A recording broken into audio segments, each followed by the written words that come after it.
감사합니다. 제가 이야기를 아마 여러분들에게도 했던 기억도 나고 또 어디 가서 제가 설교할 때 지금 들려드리는 이 이야기를 자주 하곤 해요. 왜냐하면 오늘 이 본문에 딱 어울리는 이야기이기 때문에 그래요. 저는 이제 한국 침례신학대학을 졸업을 했는데 그 학교를 다닐 때 저랑 같이 좀 아마 성향들이 비슷하겠죠. 그래서 끼리끼리 모인다 그러잖아요. 근데 제가 봐도 참 좋은 그리고 귀한 친구들이 13명이 학부 1학년서부터 학부 4년을 졸업하고 대학원 MDB 3년을 마치고 군대 같이 갔다 오고 결혼도 거의 1, 2년 안에 그때 같이 결혼을 하고 또 졸업을 한 이후에 목회 현장에서도 거의 비슷한 때에 담임 목회를 시작해서 지금 목회를 하고 있는 친구들이 13명이 있는데 그 중에 2사람은 해외 선교사로 선교 현장에 나가 있고 11명이 한국에서 지금 목회를 하고 있어요. 이 모임을 저희가 한 30 몇 년 전에 이름을 붙였는데 뭐라고 붙였냐 하면 여디디아라고 붙였어요. 그 여디디아의 뜻이 뭐냐 하면 하나님이 사랑하는 사람이라는 뜻이에요.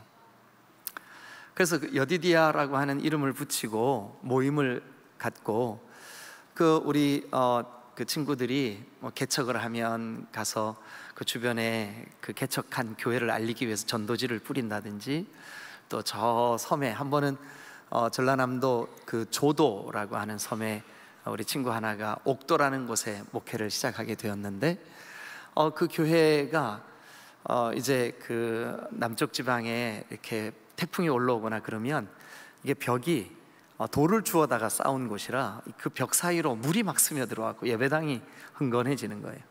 그래서 그런 어려움이 있다는 얘기를 듣고 우리 친구들이 그때 제 아들이 첫돌이 채 안 됐을 때예요. 근데 그런 깐난쟁이를 데리고 전부 다 저 진도에다가 차를 받쳐놓고 이렇게 목재 같은 걸 사가지고 거기 배로 옥도에 들어가서 막 보일러도 놓고 뭐 할 줄도 모르는데 그냥 대충 교회 집사님들이 알려주는 대로 막 가서 이렇게 했는데 나중에 보니까 잘 따뜻해지고 그러더라고요.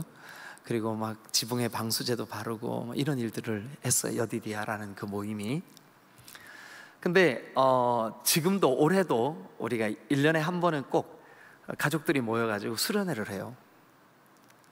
그런데 오래전에 이제 우리 아이들이 한 4학년, 5학년 초등학교 그때쯤 되었을 때 그때가 뭐 제일 많은 인원이 모일 때였었어요. 왜냐하면 아이들이 이제 고등학교, 대학교 들어가면서 지네들이 바쁘니까 엄마 아빠 수련회 한다 그래도 잘 못 참석하더라고요. 근데 이제 그러기 전에 죄송합니다. 이제 우리 아이들이 한 초등학교 3, 4학년, 4, 5학년 됐을 때 저 강원도 원주에 있는 그 팔봉수양관이라는 곳에 여기 구봉산처럼 봉우리가 8개가 이렇게 있어요. 그러니까 거기 수양관 이름이 팔봉수양관인데 그곳이 이제 마당이 꽤 넓어요. 그래서 거기를 통째로 빌려가지고 우리 아이들 데리고 여디디아 부모들이 13가정이 모여서 수련회를 하게 됐어요.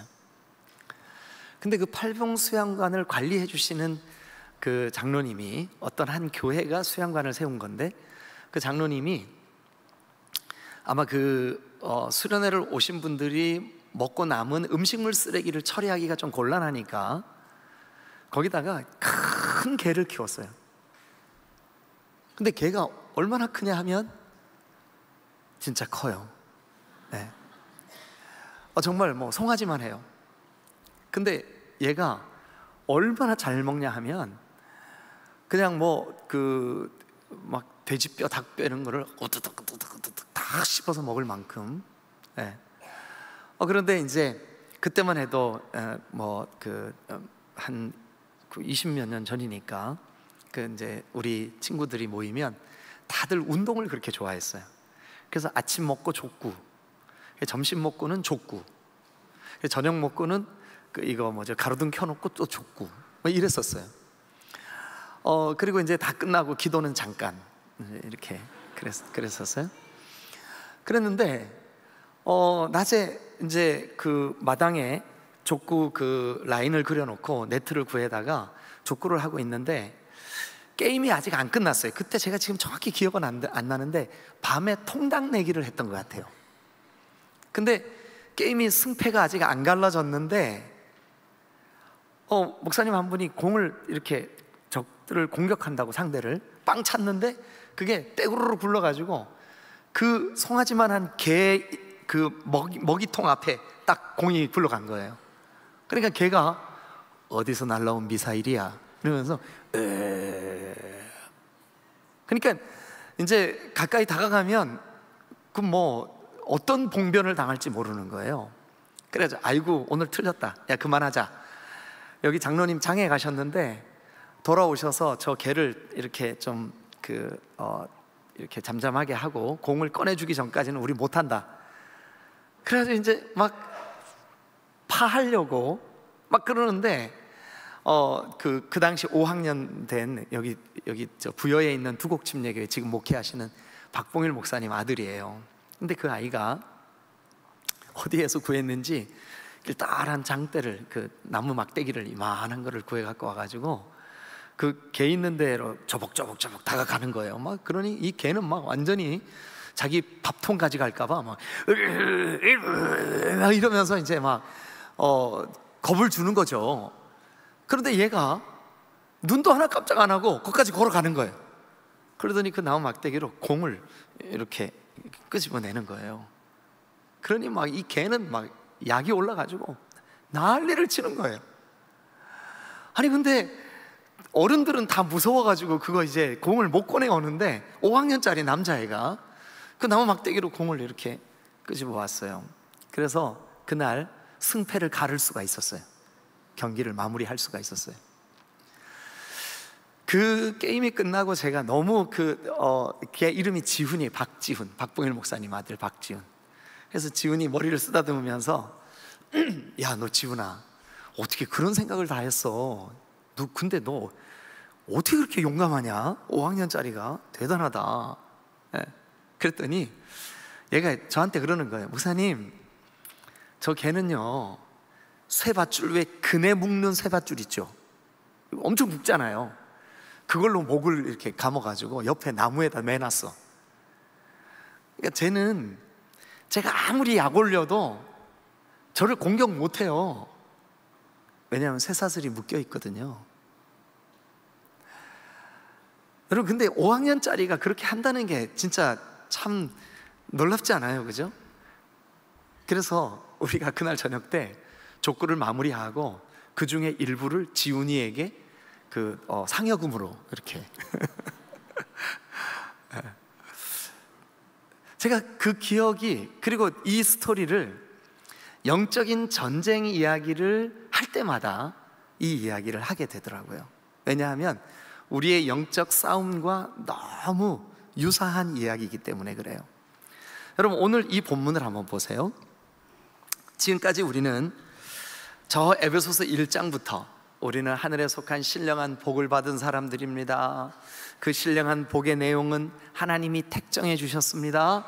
예수님이 십자가에서 대속, 즉 속량, 죄사함을 완성해 주셨습니다.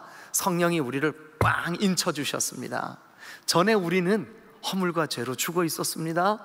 그런데 그리스도 예수께서 우리를 주님 안에서 살려내셨고 그리고 일으키셨고 영광 보좌에 앉히셨습니다. 이제 우리는 나그네나 외부인들이 아닙니다. 우리는 하나님의 가족이고 하나님의 자녀고, 그리고 하나님과 전에는 원수였었지만 이제는 하나님과 화목하게 되었습니다. 그래서 전에 어둠이 다스리고 어둠이 통치하던 그 시절의 삶이 아니라 이제는 빛입니다. 빛의 자녀처럼 행하십시오. 그게 지난주와 지지난주 이렇게 행하라. 그리고 오늘 6장 10절이 시작되는 거예요. 6장 10절을 펴셔서 한번 보시죠. 뭐라고 시작을 해요?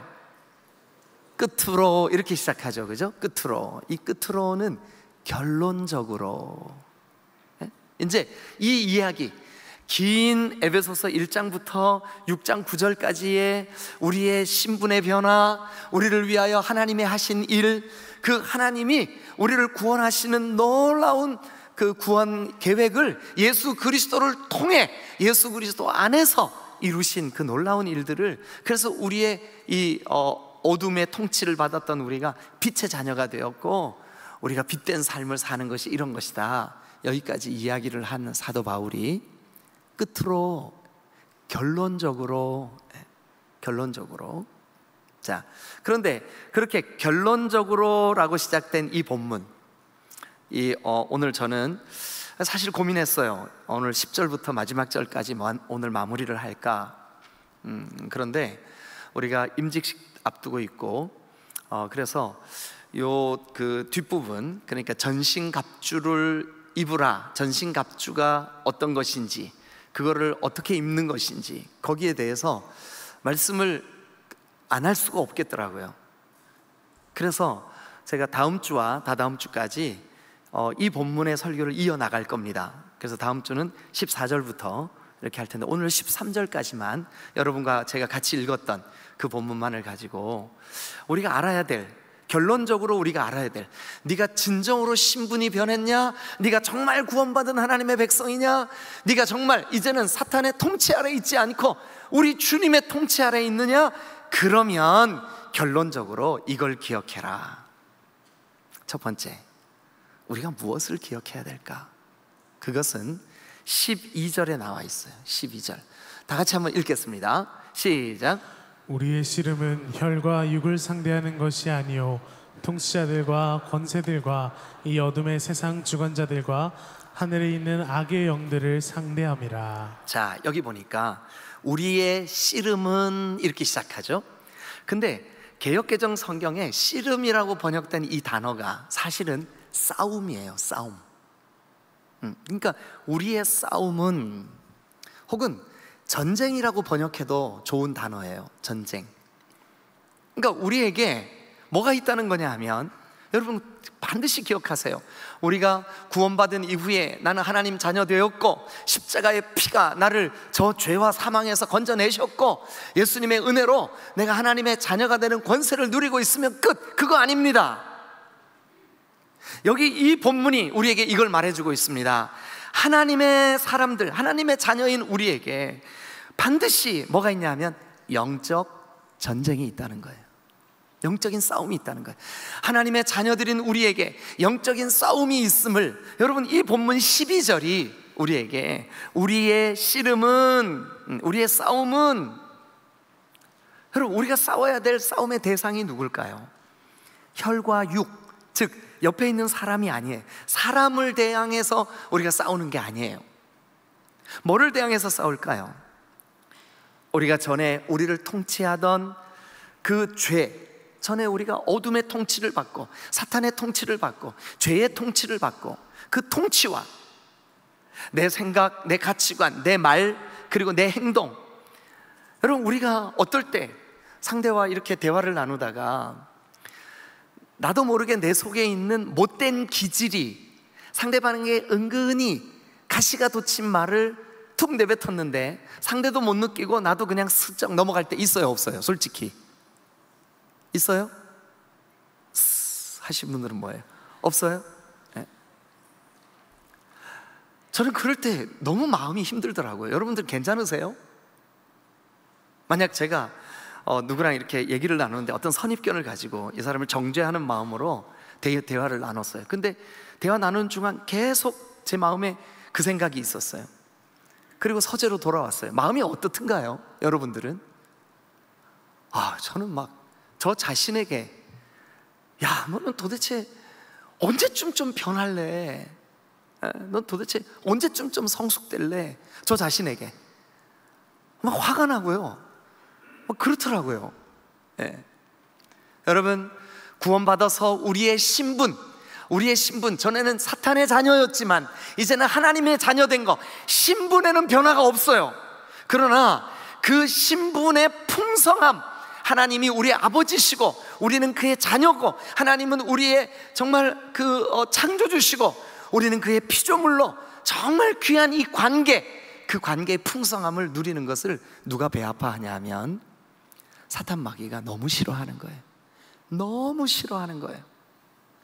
여러분 명심하십시오.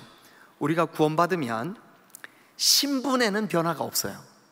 그러나 주님과의 관계는 어떻게 해서든지 깨뜨리고 방해하려고 사탄이 전쟁을 걸어옵니다.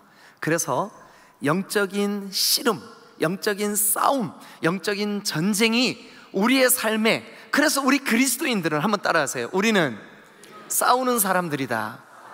예, 우리가 막 욕을 하고 막 다른 사람 때려 부수고 이렇게 싸우는 게 아니라 우리 속에 있는 죄성, 하나님과 나와의 관계를 깨뜨리게 만드는, 하나님과 나와의 화목해 된 이 관계를 위협하는 어떤 옛 자아, 옛 습성, 탐욕, 음란, 더러움, 이런 것들과의 전쟁이에요. 근데 그 악들의 배후에는 뭐가 있냐면 이 성경이 틀림없이 얘기하고 있어요. 이렇게 얘기합니다. 우리의 씨름, 우리의 싸움은 혈과 육. 여러분 옆에 계시는 여러분 남편이 예수를 안 믿는데 남편이 술을 너무 좋아해. 그리고 지난 밤에도 술 고주망태가 돼갖고 들어왔는데 새벽 예배 나온 그 아내 집사님이, 주님 우리 집에 사탄 마귀를 물리쳐 주세요. 그리고 집에 가가지고 자고 있는 그 남편에게 사탄아 사탄아, 이거는 말이 돼요 안 돼요? 아닌 거예요. 그렇게 하시면 안 돼요. 여러분 남편은 남편이지 사탄이 아니에요. 마귀가 아니라고요. 예? 성경이 오늘 우리에게, 보세요, 우리가 대적해야 될 것은 혈과 육을 상대하는 게 아니에요. 예? 뭐를 상대하는 걸까요? 여기 보니까 통치자들, 또 권세, 나에게 권세, 힘을 영향을 끼쳤던 그 권세, 그리고 어둠의 세상 주관자, 또 하늘에 있는 악한 영들.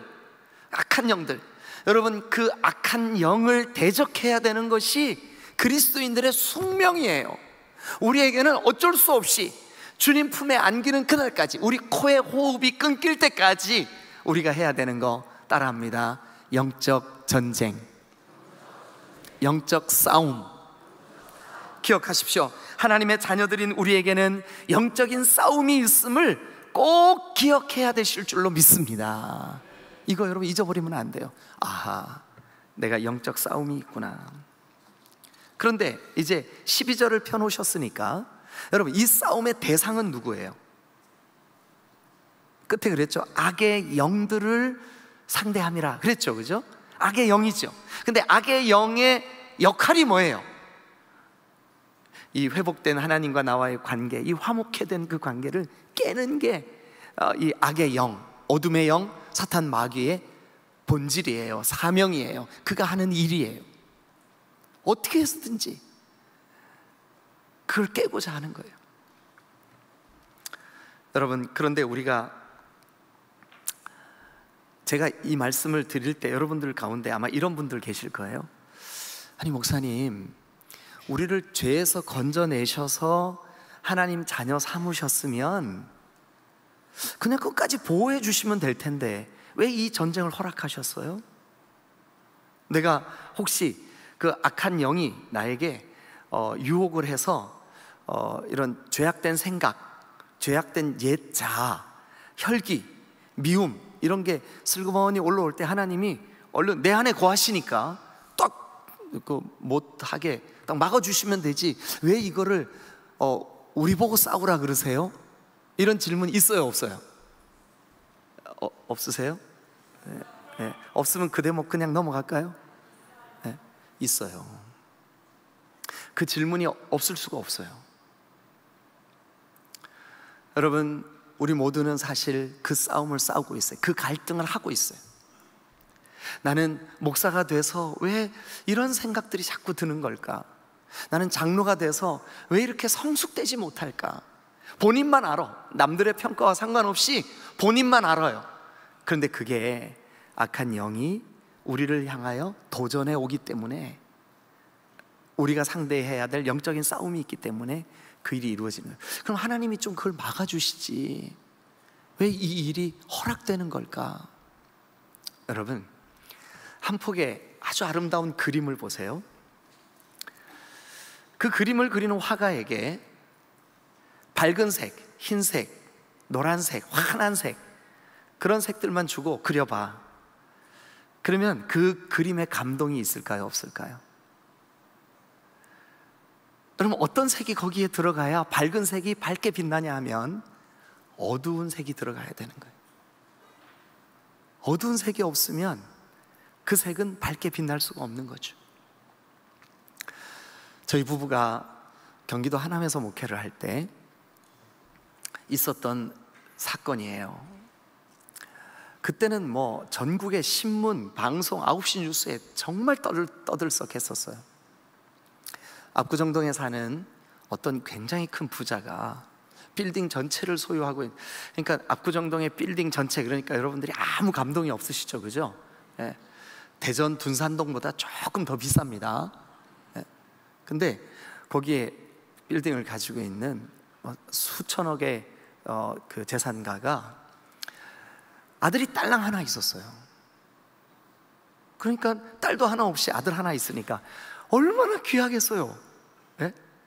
정말 어려서부터 해달라는 거 다 해주고, 뭐 그 아들을 위해서라면 뭐 그냥 뭐 몇천억의 재산가니까 할 수 있는 걸 다 했어요. 그런데 부모의 힘으로 안 되는 게 한 가지 있었으니 곧 그의 머리였더라. 그래서 대학 시험을 치는데 시험을 치면 떨어지고 시험을 치면 떨어지고, 그래서 이 엄마 아버지가 마침 미국에 정말 그 가깝게 지내는 지인이 미국에 이민을 가서 살고 있는데 거기랑 이렇게 연락을 하다가 그럼 미국에 한번 보내봐, 영어라도 뚫어서 보내지 뭐, 이렇게 된 거예요. 그래가지고 이제 이 아들을 미국에 보내게 됐어요. 한국에서 정말 흙도 안 밟아보고 살은 아이예요. 태어나면서부터 얘는 완전히 돈으로 만든 강보에 쌓여서 살았던 아이예요. 그런데 대학에 몇 번 떨어지고 이제 아버지 어머니에 의해서 미국으로 이렇게 아주 호합한 유학을 떠나게 된 거예요. 막 수백만 원씩 매달마다 용돈을 보내고, 그리고 지가 하고 싶은 일 마음껏 하게. 미국에서 그만 부잣집 아들들, 유학 와 있는 아이들 가운데 휩싸여 어울려 놀기 시작합니다. 돈이 많으니까 펑펑 써대는 거죠. 영어가 늘기는 고사하고 3, 4년을 유학을 했는데도 영어로 자기소개조차도 제대로 못하는 그런 아이. 왜냐하면 돈이 너무 풍족하니까 뭐 원할 때 뭐든지 할 수 있는 거예요, 돈 가지고. 그리고 한국에 돌아왔습니다. 돌아오는 비행기 안에서 이 아이의 마음속에 우리 엄마 아버지는 그렇게 어마어마한 재산을 가지고 압구정동에서 떵떵거리고 살고 있는데 나 귀찮다고 나를 유학 보내? 엄마 아버지가 사라지면 저 재산 다 내 거네? 비행기 안에서. 여러분, 그리고 한국에 돌아와서 공항에서 내려서 집에 들어오자마자 엄마 아빠를 잔인하게 칼로 찔러 죽인 거예요. 수십 번. 네. 그리고서는 이제 이 아이가 엄마 아버지를 죽이고 나서 정신이 돌아온 거예요. 미국에서 호화 유학을 하는 동안 마약도 하고 막 온갖 여자아이들과 어울려가지고 막 온갖 화로운 삶을 살다가 한국에 와서 엄마 아버지를 딱 죽이고 나니까 정신이 번쩍 드는 거예요. 그리고 도망을 온다고 온 게 우리 부부가 목회하는 하남으로 온 거예요. 근데 그 하남에 하남시장, 그 상설시장에 작은 시장이 하나 있는데 그 시장 안에 하남에서 유명한 한방병원이 하나 있었어요. 그 병원 원장님이 그 죽은 이 아이의 아버지 형님이야. 그래서 큰아버지 집에 피신을 온 거예요. 뭐 경찰들이 금방 수십 대의 그 경찰차가 쫙 닥쳐가지고 아이를 딱 체포해서 갔죠. 만약 이 아이가 어려서부터 자랄 때 필요할 때마다 돈으로 가서 막 이렇게 그냥 뭐든지 원하는 대로 해주는 것이 아니라 어떨 때는 돈의 귀함을 알게 하기 위해서 좀 어려운 일도 좀 하게 하고 또 훈련도 시키고, 어떨 때는 부모로서 좀 절제해서 이 아이를 좀 돌보는 것도 어떨 땐 조금 거리감을 두고 이렇게 했더라면 어떻게 됐을까? 이 아이가 다른 아이들과 같이 사고할 수, 생각할 수 있는 정상적인 정서가 형성됐다면 어떻게 됐을까? 여러분, 무조건 좋은 것이 좋은 게 아니에요. 우리도 마찬가지예요. 하나님이 우리를 창조하셔서 타락한 이 인생이 영벌에 처해졌다고 해서 예수님의 피로 구원받았으면 끝, 그게 아니에요. 여러분, 끊임없는 영적인 도전이 있고 싸움이 있고, 그 싸움을 싸워내는 사람들이 진짜 구원받은 사람이에요. 진짜 변화된 신분의 변화가 일어난 사람에게는 이 영적인 싸움이 있음을 인식하고 이 싸움이 있을 때 적극적으로 싸웁니다. 내 안에 죄된 생각이 찾아올 때, 아, 이러면 안 되지. 정말 주님이 기뻐하시는 일은 이게 아니지. 여러분, 그래서 우리는 기억해야 됩니다. 결론적으로, 이 에베소서 전체의 결론적으로, 너희가 허물과 죄로 죽어있던 너희를 살려내신 것을 믿냐? 너희가 전에 하나님과 원수되었던 너희를 하나님의 가족, 하나님의 자녀 삼으신 것을 네가 진짜 믿냐? 그러면 이 삶으로 한번 증명해봐. 그게 뭐냐면 영적 전쟁이에요. 영적 전쟁을 싸우고자 적극적으로 싸우는 사람, 몸부림치며 이 죄의 영향력을 떨쳐버리고 하나님이 나의 왕이시라고, 주님이 나의 통치자시라고 고백하는 그 사람, 그 싸움을 위해 피 흘리기까지 영적인 전투를 싸우고자 하는 그런 삶, 그 사람이 바로 진짜 구원받은 사람이에요. 그리고 우리의 구원을 확증하기 위한 너무나도 놀라우신 하나님의 지혜, 이 하나님의 경륜, 이 하나님의 놀라우신 계획, 그게 바로 뭐냐 하면 어둠의 영을 허락한 거예요. 싸워내. 네? 여러분, 우리에게 영적 전쟁이 있음을 믿으시길 축원합니다. 이 싸움을 싸우고 있다는 자체는, 아, 하나님이 나를 피로 값주시고 사셔서 구원하셨구나. 아멘, 할렐루야. 자, 그러면 이제 그 영적인 싸움이 있다는 것을 알고 우리가 어떻게 해야 될까? 10절을 한번 가봅니다. 10절 다 같이 시작. 끝으로 너희가 주 안에서와 그 힘의 능력으로 강건하여지고. 원어로 보면 이 에베소서가 쓰여진 헬라어 원어로 보면 결론적으로 그렇게 말한 다음에 제일 앞에 나오는 단어가 뭐냐 하면 강건하여져라 라는 명령이 문장 제일 앞에 나와요. 네. 문장 제일 앞에 너 강건하여져 하고 그 뒤에 주 안에서와 그리고 그의 힘의 능력으로 이렇게 나와요. 문장이, 구조가 그렇게 생겼어요. 여러분, 그러면 우리가 영적인 싸움이 있구나. 그럼 우리가 어떻게 해야 되냐 하면 이 싸움에서 승리하기 위해 우리는 강건해져야 됩니다. 왜냐하면 성경이 그걸 명령하고 있으니까. 10절을 다시 한번 읽죠. 시작. 끝으로 너희가 주 안에서와 그 힘의 능력으로 강건하여지고. 그런데 고민이 있어요. 고민이 뭐냐 하면 이 강건하여지라라고 하는 명령이 수동태예요. 제가 이거를 새벽 예배 때도 말씀드리고 아마 여러분들에게 말씀드렸던 기억이 좀 나는데, 자, 한번 잘 보세요. 여러분, 이제 이 대목에서 조시면 안 돼요. 눈을 크게 뜨고. 그럼 제가 이제 여기 있는 마이크를 집어들었죠, 그죠? 그러면 제 입장에서 내가 마이크를 집어들었다. 그럼 내가 한 행동은 수동이에요, 능동이에요? 능동이죠. 왜 그래요? 내가 했으니까. 내가 뭔가를 했으니까 능동이죠. 좀 능동적으로 해봐, 뭐 그런 말 하잖아요. 내가 능동적으로 마이크를 들어 올렸어요. 근데 입장을 바꿔놓고 마이크 입장에서는 지금 어떤 사람이 뭐 키도 조그맣고 못생긴 사람이 자기를 들어 올린단 말이에요, 이렇게. 그래서 이 마이크 입장에서는 임성도 목사에 의해서 들어 올려졌다 잖아요, 그죠? 마이크 입장에서는. 그러니까 임성도 목사 입장에서는 마이크를 내가 들었어요. 그러니까 능동이에요. 근데 마이크 입장에서는 들어 올려졌으니까 이걸 갖다 뭐라 해요? 남이 나를 위해 뭔가를 해주는 거, 이걸 뭐라 그래요? 수동. 근데 너 강건해져, 이게 여러분, 명령은 대부분 능동이라야 맞아요. 왜냐하면 명령을 받았으니까 그 명령에 내가 능동적으로, 예를 들어서 김양수 집사님 그 물컵 좀 저 좀 주세요. 그러면 저분이 물컵을 들고 나한테 와야 되니까 능동이잖아요. 명령은 다 능동입니다. 그런데 이상하게 헬라어 문법으로 여기 이 문장이 강건해져라 수동으로 돼 있어요. 그러니까 여러분, 근데 무슨 얘기 하려고 해? 복잡한 거 잊어버리세요. 여러분, 우리 힘으로 강건해질 수 없어요. 우리는 누구 힘으로 강건해지냐? 이미 승리하신 주님의 능력으로 강건해집니다. 근데 강건해지는 방법이 뭐냐? 그게 그 10절에 나와요. 멀리서 찾아볼 필요가 없어요. 10절에 이렇게 돼 있어요. 결론적으로 너희가 주 안에서, 그리고 그 주님 안에 있을 때 네가 누릴 수 있는 그 힘과 그 능력으로 너 강건해져. 그런데 이게 수동태니까 네가 강건해지려고 노력하는 것이 아니라 주님이 주님 안에 있는 사람에게는 강건케 해주실 줄로 믿습니다. 이게 지금 좀 복잡하긴 하지만 이해는 됐죠? 그래야 또 올해가 가고 내년이 와요. 이해가 가야. 네. 네. 여러분 이해되셨죠? 네.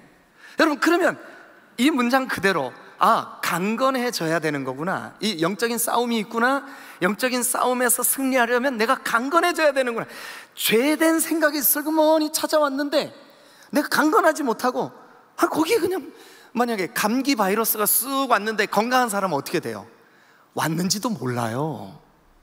그냥 이겨버려요. 근데 약한 사람은 어떻게 돼요? 그 감기 바이러스의 통치, 지배를 받게 돼요. 열이 나게 되고 목이 칼칼하게 되고 막 그렇게 되는 거예요. 그러면 죄가 쓱 찾아왔어요. 근데 강건한 사람은 어떻게 될까요? 죄를 거기 넘어지지 않아요. 그냥 자연스럽게 물리칠 힘이 있어요. 예? 내 안에 교만한 생각이 쓱 찾아왔어요. 내가 지금 태도가 교만하네. 주님, 저 좀 용서해 주세요. 얼른 그 통치로부터 벗어날 수가 있어요. 그 다스림으로부터 우리가 도망칠 수가 있어요. 그러니까 강건하여지는 비결이 뭐냐 하면 그 문장 속에서 비결이 뭐냐? 주 안에 있으면 강건해집니다. 이 방법밖에 없어요. 주님 안에 있는 수밖에 우리가 강건해지는 다른 길은 없어요. 없어요. 우리의 경건의 능력으로요, 우리가 하는 이거 경건 훈련으로요, 절대 안 됩니다. 절대 안 됩니다. 이거는 저도 경험해 봤습니다. 여러분들도 경험하는 바입니다. 여러분, 금식을 하죠. 막 일주일, 15일 막 이렇게 금식을 해요. 해마다 저도 1월이 12월이나 1월이 되면 새해 목회를 위해서 금식을 해요. 15일 동안 금식이 얼마나 힘들어요. 15일 동안 이제 내가 좀 경건해진 것 같아.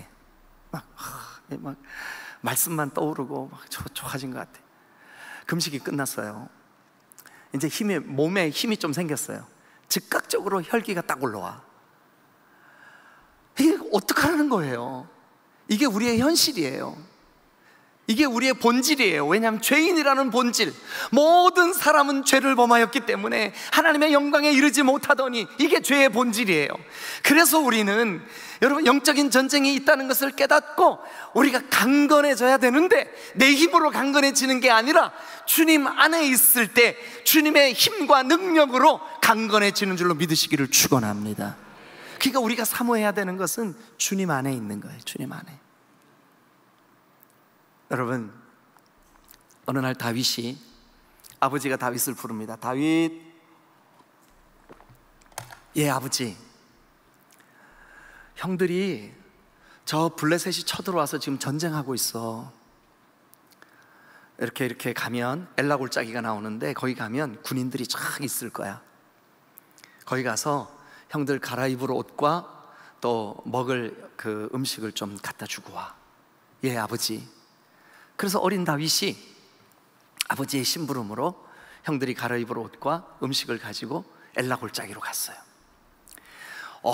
갔는데 막 그 골짜기가 쩌렁쩌렁 울리는 큰 소리가 있었으니 골리앗이 소리 지르면서 하나님을 모독하고 하나님의 백성들을 모욕하는 거예요. 그러면서 야 이 바보들아, 나랑 싸울 놈 있으면 나와봐. 아침 먹고 쓱 골리앗 나와가지고 막 키가 막 어마어마하니까요, 막 사람들마다 다 벌벌 떨죠. 큰 큰 소리로 야 이놈들아 하고 또 쑥 가. 그럼 낮잠 시큰 자고 저녁 때가 되면 또 나와 골짜기래. 그래가지고 야 이놈들아, 야 이 바보들아, 하나님이 어디 있어? 막 그러면서 야 하나님을 섬기려면 내 주먹을 섬겨 막 이러면서, 성경에는 없어요. 예. 그리고 이제 가는 거예요. 다윗이 아버지 심부름으로 거기 왔다 그 소리를 듣습니다.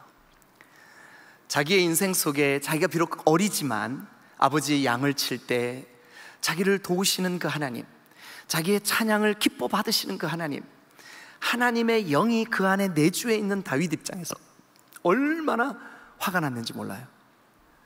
그래가지고 내 저 골리앗 저놈을 내가 기필코 내가 때려 부실 거야. 그래 형들한테 가서 내가 골리앗과 싸워볼까요? 그랬더니 형들이 막 핀잔을 줘. 야 이 건방진 놈아, 이 형들도 지금 못 이겨가지고 지금 이렇게 두려워 떨고 있는데 네가 막 이러면서 핀잔을 줘요. 그래서 이 다윗이 약간 좀 의기소침해 있는데 보니까 그 왕이 전쟁터에 나와 있는 거예요. 사울 왕에게 찾아갑니다. 왕이요, 제가 혹시 나가서 한번 좀 싸워보면 안 될까요? 그래 왕이 속으로는 웃음이 나왔지만 지금 골리앗은 소년이고요, 왕은 다른 사람들보다 머리 하나가 더 큰 사울이에요. 근데 그 사울조차도 어찌할 수 없는 골리앗이 거기 와 있단 말이에요. 저는 그 본문을 묵상하면서 좀 이해가 안 되는 거 하나 있었어요. 뭐냐 하면, 아니 그 정도면 골리앗이 그냥 막 그 벌벌 떨고 있는 이스라엘들 그냥 와서 팍 물리치고 이기면 될 텐데, 성경에 보니까 거의 30일 정도를 계속 아침 저녁으로 소리만 지르고 가. 야 이놈들아 나간다 그러고 가. 아니 왜 그랬을까? 여러분, 이게 이렇게 왜 그랬을까 하는 걸 묵상이라 그래요. 묵상. 이거 왜 그랬을까? 왜 그랬을 것 같으세요? 골리앗은 알고 있었어요. 뭐냐 하면 저들은 하나님을 섬기는데 지금까지 우리 블레셋이 한 번도 저 하나님을 이겨본 적이 없어. 나도 틀림없이 질 거야. 그러니까 골리앗이 등치만 막 이따만 했지 그 속에 하나님을 향한 두려움이 있지 않았을까? 그리고 공격을 못하는 거예요 맨날. 그런데 어쨌든 표면적으로는 겁 안 먹은 것처럼 야 이놈들아 나간다 그리고 쓱 가고, 또 저녁 때 야 이놈들아 나간다 쓱 가고 그랬다고요. 근데 다윗이 나타난 거예요. 소년 다윗입니다. 큰 소리로 엘라 골짜기가 다 들리도록 소리칩니다. 너는 창과 단창으로 내게 오지만 나는 내가 경외하고 섬기는 나를 지으신 만군의 하나님의 이름으로 너에게 간다. 지금 누가 겁먹고 있던 얘긴데요 그게. 조금 전에 얘기했는데, 물론 성경에 안 나오고 저의 묵상이지만 골리앗이 그게 치명타예요.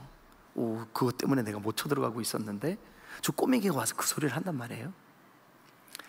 그리고 다윗은 담대했습니다. 담대한 게 뭡니까? 한문으로 그 담이 간 이런 걸 의미하잖아요, 그죠? 간이 부었어. 담대, 간이 커진 거예요. 그게 담대예요. 예.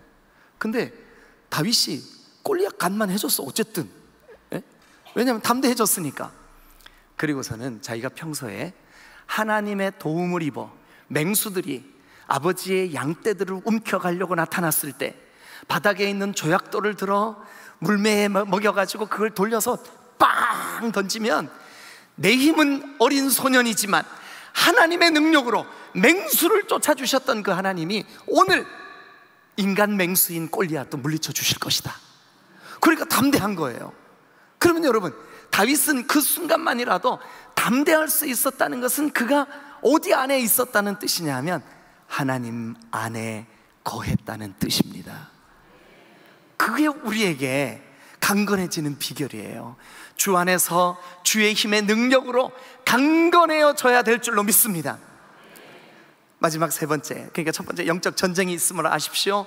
두 번째, 이 영적 전쟁에선 반드시 강건해야 이길 수 있습니다. 세 번째, 여러분 이 본문 10절부터 12절까지 우리가 함께 읽은 이 본문 안에 아주 유사한 문법을 가진 두 명령어가 나오는데 그 하나가 강건해져라, 또 하나의 문법이 나온다면 그게 뭐냐 하면 전신갑주를 입으라. 전신갑주를 입으라. 이게 명령이에요.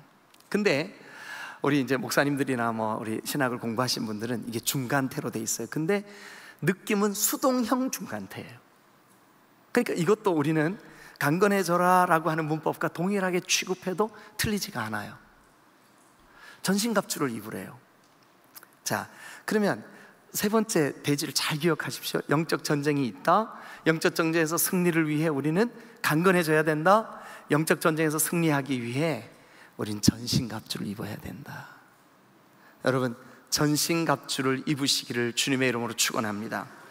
이 전신갑주에 대해서는 여러분, 우리가 다음 주와 다다음 주 두 주에 걸쳐서 이 말씀을 좀 같이 말씀을 나누면서 묵상을 해보도록 하겠습니다. 오늘 여기까지만 하겠습니다. 왜냐하면 다음 주에 전신갑주를 입으라 그 내용을 이어서, 그리고 그 다음 주도 전신갑주를 입으라 그 내용을 이어서 말씀을 전하겠습니다. 오늘 기억하십시오. 영적 전쟁이 있구나. 그 전쟁에서 이기기 위해 강건해져야 되는 거구나. 강건해지는 유일한 길은 주님 안에 있는 거구나. 아멘.